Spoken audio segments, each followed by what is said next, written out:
Yo, what up? This is a new episode right here. This will be volume 45 of my rap update. You know what I'm saying? Yeah, y'all. Y'all guys must know the deal. Y'all guys know I'm going to be reviewing classic hip hop albums non-stop. You know what I mean? This will be the 20th anniversary edition. Reason being because I'm going to be reviewing the album that just turned 20 years old today. And this is another important album that we're going to talk about right here. This is an album from an MC that gets so much hate. And I really want to do a review on this album so bad because this album right here, oh my god, so fucking fire. And I'm talking about the album that we're talking about for tonight would definitely have to be this album right here. Ja Rule's first debut album, Vetti Vecci, released in 1999. Yeah. Y'all guys must know who Ja Rule is. Most people know about Ja Rule. But before the whole 50 Cent and Eminem controversy and the overabundance of R&B pop songs with Ashanti, before all that, this is when Ja Rule was just doing that raw, grimy East Coast gangster shit. You know what I'm saying? Um, Ja Rule, he's an MC from Queens, New York. You know, Hollis to be exact. You know, he got to start back around like 93, 94. You know, he got to start, rapping with this group, the Cash Money Clique. You know what, Nemesis, and I forgot the other dude name. And they released two singles, with Irv Gotti and shit. Well, at the time he was known as DJ Irv. And around the same time, Irv Gotti was working with Mike Geronimo and Cash Money Click. It was supposed to come out with an album, but it never came out due to obvious reasons.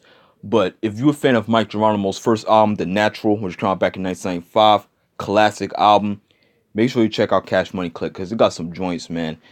And Ja Rule got started from there. He was started doing shit with Mike Geronimo and Irv Gotti throughout the whole New York underground scene back in the mid '90s. And Ja Rule, it was on some some gangster shit, some hood, St. Ives, smoking blunts shit. You know what I'm saying? That's what I like about New York hip hop back in the '90s. And started collaborating, with DMX and Jay-Z around the same time, and doing shit with Royal Flush. And Ja was doing a lot of guest appearances. And in 1998, what really got Ja Rule noticed was on Jay-Z's Can I Get A off the Volume 2 Hard Knock Life, and the Rush Hour soundtrack. That verses really got people, that really put Ja Rule on notice like that. Just really, started, grabbing people's attention because Jay around the time, Hard Knock Life just blew him up to the mainstream. You know what I'm saying? And Ja Rule, he was just doing his thing, just killing guest appearances, and people was waiting for a Ja Rule album. So finally, in 1999, we get this joint right here, Venni Vetti Vici. But for those who don't know about Venni Vetti Vici is, Italian for I came, I saw, I came, I conquered, and that's a very dope title, by the way. You know what I'm saying? So this album came out June 1st, 1999. His debut album, the first album under Murder Inc. You know what I'm saying? And Def Jam around the time was just coming out with fire nonstop. You know what I'm saying?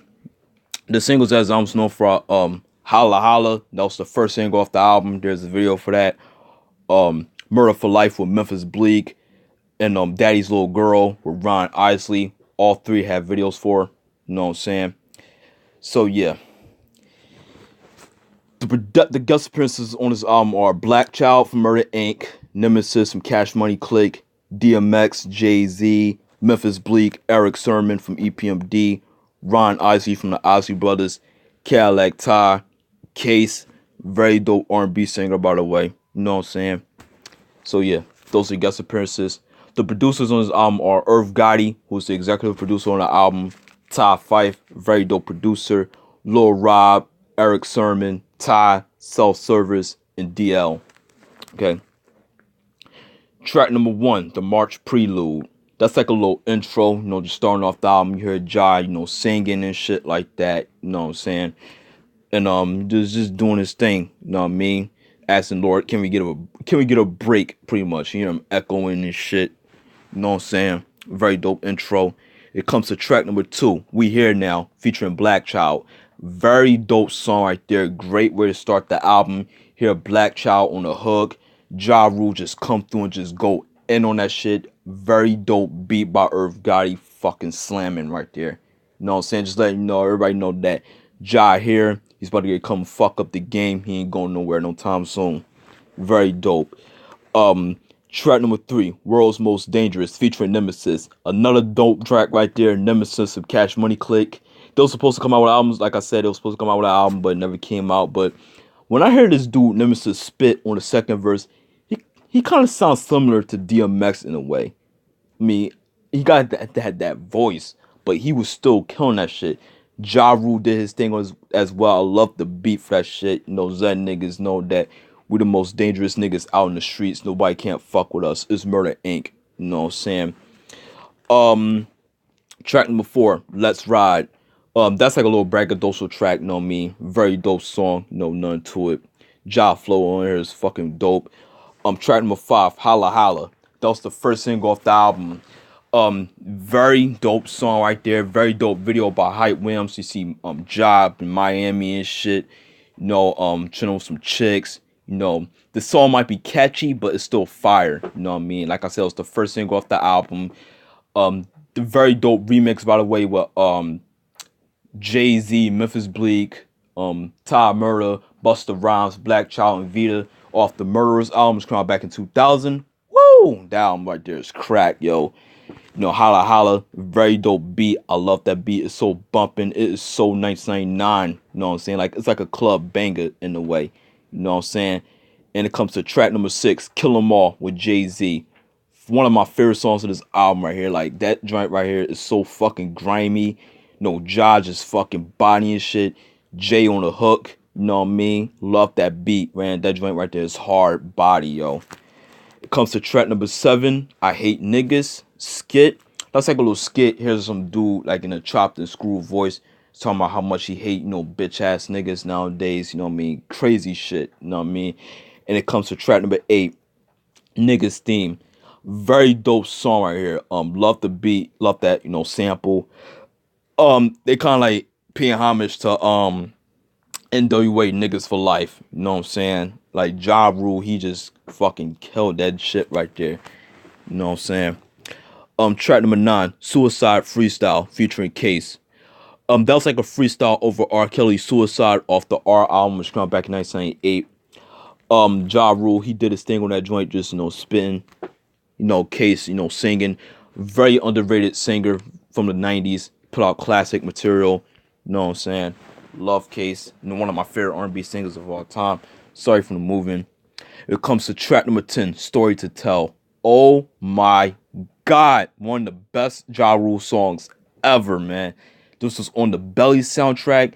Ja Rule, his storytelling is so fucking dope. That beat is so menacing. It's so dark. Ja just went in on this shit right here, man. Fucking fire, yo. Belly with Nas and DMX. Classic fucking movie right there. One of my favorites of all time. That movie gets so much hate. I don't know why, but it's a cult classic. You know what I'm saying? Very dope movie by Hype Williams. If you love movies like Boys in the Hood and Paid in Full and New Jack City and Juice and Menace, then you must love Belly. You know what I mean? All the real hip hop heads know about that shit. It comes to track number 11, Chris Black, Skit. That's like a little skit, nothing to it. Track number 12, Count on Your Nigga. Very dope song right there. Just, Ja just speaking shit about niggas nowadays, but look out for him. You know what I'm saying? Like, this is a braggadocio track, nothing to it. Very dope beat, Track number 13, It's Murder, featuring DMX and Jay-Z. The best song off this album, man. Hands fucking down. Like, X, Ja, and Jay, when them three get together and make a track together, you know it's about to be a fucking problem. And they were supposed to come out with an album during that period of time. DMX was hot, Jay was hot, Ja was doing this thing coming out, but unfortunately never came out, due to egos, got in the way and shit. But they was on a Hard Knock Life tour together, and it was on the XXL magazine cover, that iconic cover. If you're a real hip hop head, you must know about the deal about that. If they came out with that album, that Murder Inc. album, oh, the gang will be fucking scared. I'm sorry. that should have been a fucking masterpiece. Yeah, they all killed that shit. Jay, in my opinion, he had the best verse. Jay-Z stole the show. Like, Kennedy style, memory out. Oh my god, this is Jay in his prime, yo. That beat was bananas. DMX started off the track like crazy, killing the shit as usual. All three of them did their thing. You know what I'm saying? So yeah, that was It's Murder. Track number 14, E-Dub and Ja, featuring Eric Sermon, one of my favorite tracks of this album as well. That's a dope song, very smooth.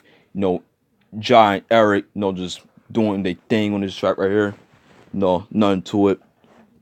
Track number 15, 187 Murder Baptist Church. That was a skit. Fucking funny ass skit. Ja Rule act like a fucking preacher in church and shit. You know what I'm saying? Fucking crazy. Track number 16, Murder for Life, featuring Memphis Bleak. Very dope song right there. That was also on Memphis Bleak Coming of Age, which came out the same year, 99, which I will be doing reviewing that sometime this year. The video, 50 Cent was actually at the video shoot, you know what I mean? But, him and Ja, I don't want to get into the whole history in that. But y'all guys must know the whole beef between him and Ja Rule. You know what I'm saying? Murder for Life, that was a very dope song with him and Bleak. In the remix, the video version just features Ja Rule, Black Child, and Ty Murder. You know what I mean? They all killed that shit. You know what I'm saying? Track number 17, Daddy's Little Girl, featuring Ron Isley. Very dope song right there. Very dope video by Hype Williams as well. Ja, dedicating that track to his daughter, Brittany. Ron Isley at the time, he was doing a lot of collaborations with hip hop artists, from Nas and shit like that, you name it. Doing shit with R. Kelly. This one, he was started with that Mr. Biggs persona. You know what I'm saying? Everybody, if you should know that. Dope ass song, very slept on in my eyes. Track number 18, Race Against Time. Another banging track right here. You know what I mean? Like, I love the beat, by the way. You know what I mean? Ja, he's singing on the hook, spitting venom. You know what I'm saying? That's a fly joint. Track number 19, Only Begotten Son. Another banger. And the last track, track number 20, The Murderers, featuring Black Child and Cadillac Ty, aka Ty Murder. A great way to end off the fucking album. This some straight New York gangster thug out shit. They fucking caught bodies, man. Word up. That's the album. Okay, by far, this is a fucking classic album, in my opinion. Like, I love this album to death. I mean, Ja, he gets overlooked, like I said, because of the whole 50 and M shit, but Ja can actually spit, you know what I mean? He actually can make some of the dopest street music, period. I mean, yeah, the R&B shit was kind of wearing a little bit, but at the same time, man, like, Ja, he could do his thing. Like, yeah, there's some shit I might not like from him. I think Ja, in the whole, he's very underrated. I mean, people also hate him because, he bit off, Tupac and DMX. I mean, when you hear this album, it's like a hybrid of DMX's first two albums and Jay-Z's Hard Knock Life. If you mix all three of them together, you get this album right here. You know what I'm saying? This is back when Ja was just gangster. You know what I mean? When he was raw. Back when Def Jam was putting out quality fucking music, yo. So yeah, I love this album to death. His first two albums are my favorites. So this album and Rule 336, which I do have in my collection, you know what I mean, which came out back in 2000. That one might be more polished than this, but that was still a dope album. If you're a fan of New York, late 90s New York hip hop, I'd recommend you checking out this album. But like I said, people going to refuse to listen to Ja Rule because of 50 Cent. 50 Cent pretty much put a huge band-aid on this nigga career. You know what I'm saying? But fuck that. If you're a fan of Ja Rule, fan of late 90s hip hop, Def Jam, gangster shit, then this is the album for you. So this is Ja Rule, Venni, Vetti, Vecci, 1999. Must cop, definitely a classic. That was it for the video. Give me your thoughts in the comment box as always. Hope you enjoyed. Salute.